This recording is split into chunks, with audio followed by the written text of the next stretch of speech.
Hello dear students, how are you all? I will hope you all are fine.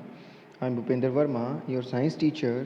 So dear students, today we are going to start fourth part of chapter second is matter around us pure in class 9th chemistry. So in this section we will discuss about solubility, colloids and suspension. So let's start this part. First term is solubility. It is a measure that denotes the maximum amount of solute or substance that can be dissolved in a solvent or in a saturated solution. What actually solubility tells us? Actually solubility tells us how much amount of solute dissolved in a given solvent to form a solution. How much amount of solute dissolved in a given solvent to form a solution. That is actually solubility. That is actually solubility. It shows the amount of solute present in 100 ml of saturated solution at given temperature. It shows the amount of solute present in 100 ml of saturated solution at given temperature. This is actually solubility. Now factors affecting the solubility. Temperature. In solids, solubility of solids is liquid is directly proportional to temperature. Solubility of solid in liquid is directly proportional to temperature. If we increase the temperature, then solubility of the solid in liquid is start to increase and vice versa. Why it is so? Because particles of solute that are solid gets kinetic energy and break down easily, and the particles of solvents gets kinetic energy and increase interparticle space. So then both of factors are responsible for solubility of solid in liquid, that's both are dependent on temperature. Next is in gases. Solubility of the gas in liquid is inversely proportional to temperature. What is the mean of that? The solubility is inversely proportional to temperature. That means if we increase the temperature, then solubility of gas in liquid is decreases. What is the reason behind it? On increasing temperature, particles of gas gets kinetic energy and leave out or exit from the liquid solvent. So that's why the solubility of the gas in liquid is decreases when increase the temperature and vice versa. Next factor is pressure. In solids, pressure do not affect the solubility of solid in liquid solvent because solids are incompressible in nature. So pressure does not affect them. In gases, solubility of gases in liquid is directly proportional to pressure. Solubility of gases in liquid is directly proportional to pressure. That means on increasing the pressure, solubility of liquid start to increases. Solubility of liquid starts to increases. Third factor is nature of substance. In chemistry, solubility follow a famous one law, like dissolves like. What is the mean of that? That means non-polar substance dissolve in non-polar substance, and we also say that non-polar solute dissolves in non-polar solvent. For example, petrol in benzene. Petrol, benzene, glucose, alcohol, all things are non-polar. Now next is say polar solute dissolve in polar solvent. The substance which are easily ionized and dissolve in ionized substance. For example, NaCl dissolved in water. So NaCl is also polar and water is also polar. So both are mixed easily. I hope students you have to clear this topic. Next is concentration of solution, which tells about how much percentage of solute present in solution. That means we easily find out the percentage of solute present in solution. Concentration of solute in saturated solution at a definite temperature is called solubility of that solute at a particular temperature. Actually, it also tells about the solubility. And concentration of the solution is defined as the mass of solute present in definite volume of solution. What is the concentration tells? Concentration of solution is defined as the mass of solute present in definite volume of solution. Mass of solute present in definite volume of solution into 100. It is similar like as we find the percentage of obtained marks. Suppose we obtain 300 marks, then out of 500, then we how to find percentage of it? Multiply with 100. This is a method to find the percentage. 5 6 are 60% now. So in similar sense, we need to find the percentage of solute present in solution. So above is a solute, bottom is a complete solution into 100. So concentration of solution tells us how much solute percentage present in the given solution. So this is a formula as shown. concentration of solution, mass of solute upon definite volume of solution into 100. Now three formulas on the concentration base are given: mass, percentage of solution, and also say mass by mass percentage composition, and it's also called as weight by weight percentage composition. In this formula we find the percentage of solute when the solute given in grams and solution is also given in grams. Mass of solute in grams upon mass of solution in grams into 100. Next is volume percentage of solution, V by V percentage. Volume percentage when the volume of solute in given in ml or liters and volume of solute is also given in ml or liters into 100. Mass volume percentage when the mass given in grams, solute given in grams and volume given in solution. Solution give as a liters, milliliters, etc. Then we use this formula, weight by volume percentage composition. Now some questions which are based on this experiment. A solution contains 80 gram of NaCl in 640 gram of water. A solution contains 80 gram of NaCl in 640 gram of water. Calculate concentration in the terms of mass by mass or weight by weight percentage of solution.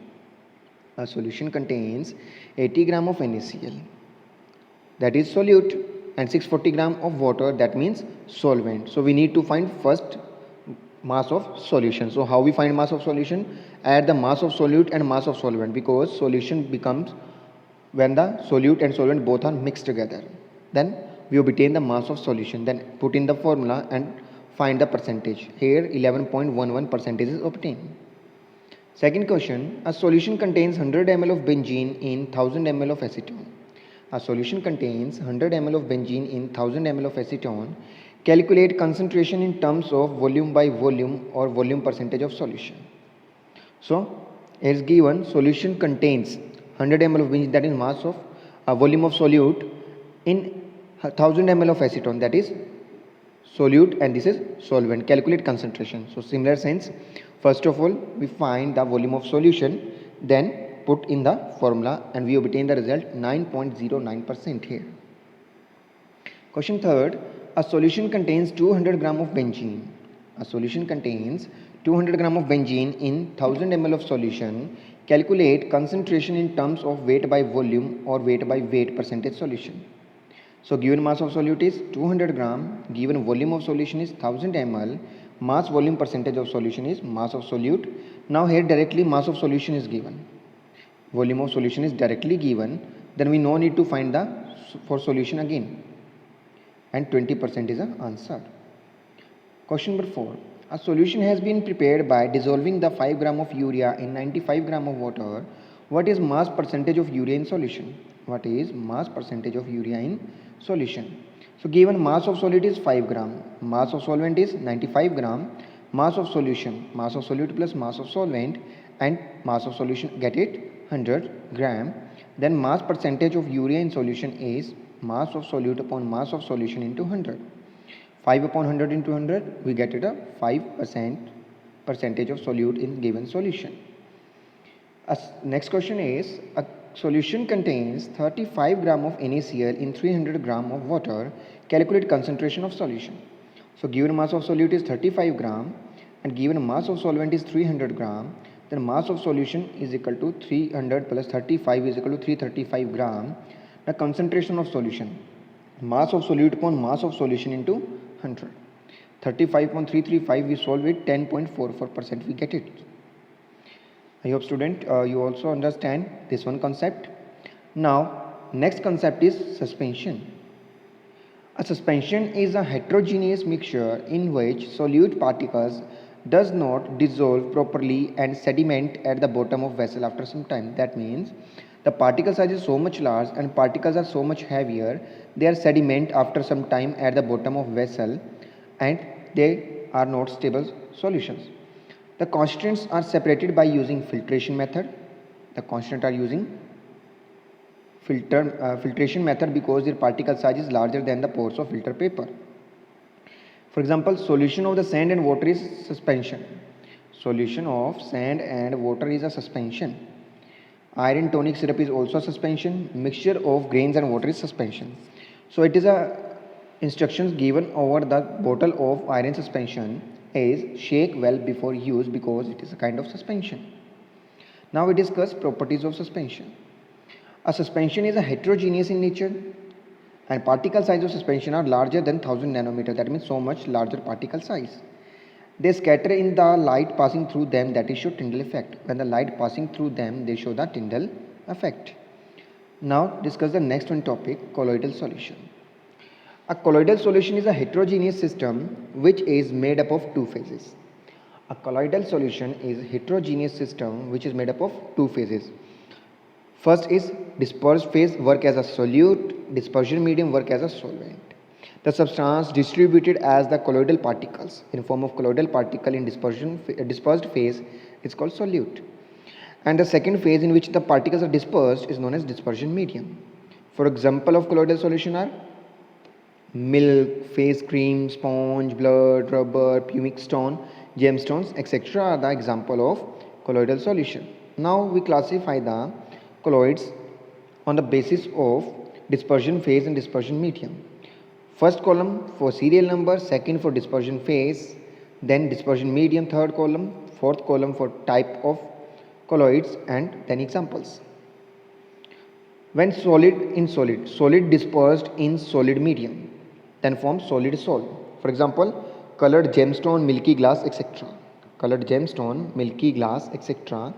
Next is solid in liquid, sol. When a solid dispersed in liquid, that is called sol. For example, milk of magnesia, mud, paints, cell fluid, etc. When a solid dispersed in gas, that is called aerosol. Solid dispersed in gas, aerosol. For example, smoke, automobile exhaust, etc. Fourth is when liquid dispersed in solid, that is called gel. When liquid dispersed in solid is called gel. For example, jelly, cheese, butter, etc. When liquid dispersed in liquid called emulsion. When liquid dispersed in liquid called emulsion, that is milk, face cream, hair cream, etc. Liquid dispersed in gas called aerosol. Again, when the liquid dispersed in gas and solid dispersed in gas, both are called aerosol. For example, fog, clouds, mist, insecticide spray, etc. When a gas dispersed in solid called solid sol, that is rubber, sponge, pumic stone, etc. When a gas dispersed in liquid form foam. Shaving cream, fourth and whipped cream are the example of it. Next is on basis of the nature of the interaction between dispersed phase and dispersion medium, colloidal solutions are divided into two categories, lyophilic colloids and lyophobic colloids. What is lyophilic? These are the solvent-loving colloids. These are solvent-loving colloids.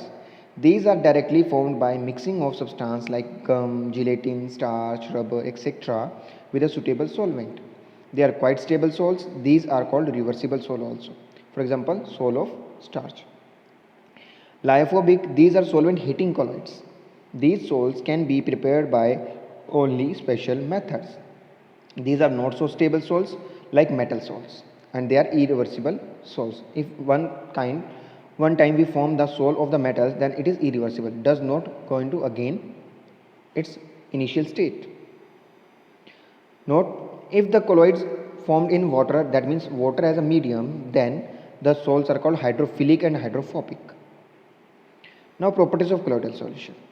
Size of colloidal particles lies between 1 nanometer to 1000 nanometer, and it's a below the 1 nanometer, that is solution, and above the 1000 nanometer and 1000 nanometer, that are suspension. So in middle range the colloids are lie.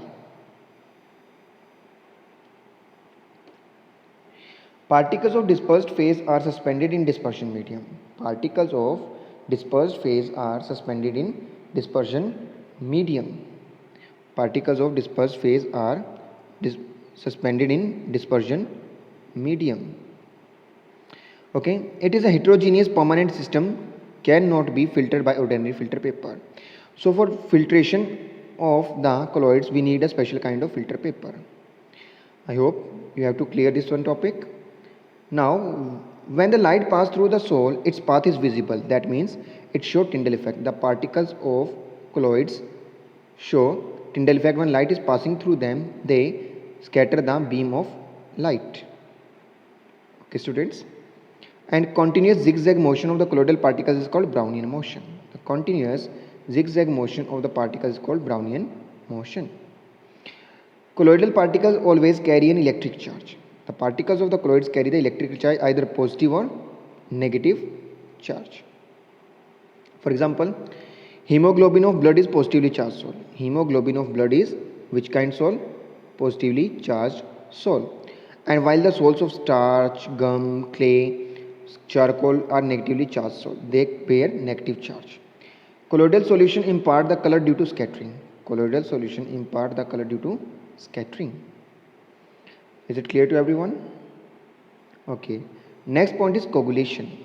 The process of precipitation of colloid or adding a small quantity of electrolyte is called coagulation. That means, suppose there are the colloidal particles which carry negative charge over them.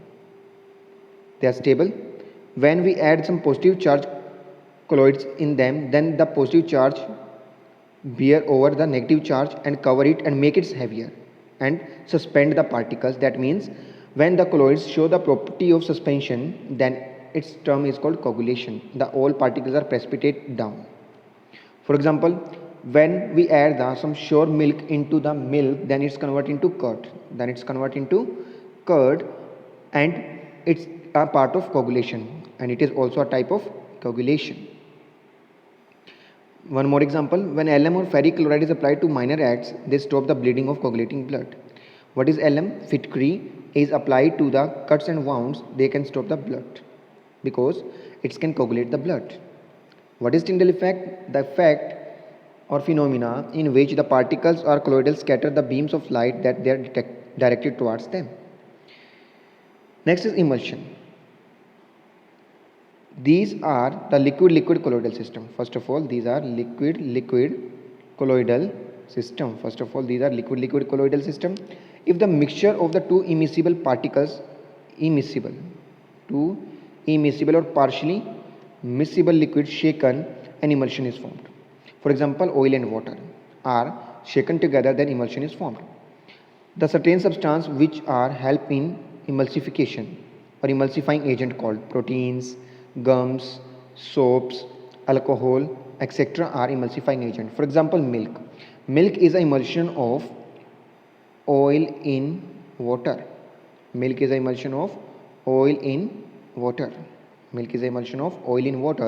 So, which protein bind the, mix the oil in water properly? The protein name is casein. Casein is a protein name which bind the oil particles in water to form the milk. This is called emulsification of fat. When the oil substance or oil droplets break down into small pieces and small particles, then it is called emulsification of fat. And the agent which help in this formation, that is called emulsifiers or emulsifying agent. Types of emulsion. Generally, emulsions are two types. Oil in water and water in oil. What is the meaning of oil in water? Like milk. Milk is a oil in water type emulsion when the oil is dispersed in water. Second is water is dispersed in oil type emulsion, like butter. In the small water droplets are dispersed in oil. Now we discuss properties of emulsions. It is dispersed, or it is a dispersion of finely divided droplets into liquid. It is a dispersion of finely divided droplets into liquid. Emulsions are also show Brownian movement and Tyndall effect. These can be broken down into constant liquid by heating, freezing and centrifuging. They can be broken down to constant liquid by heating. Heat करने से separate हो जाएंगे. Like we heat the butter, its water molecules are removed from it. By freezing the mayonnaise, its oil particles are separated from them.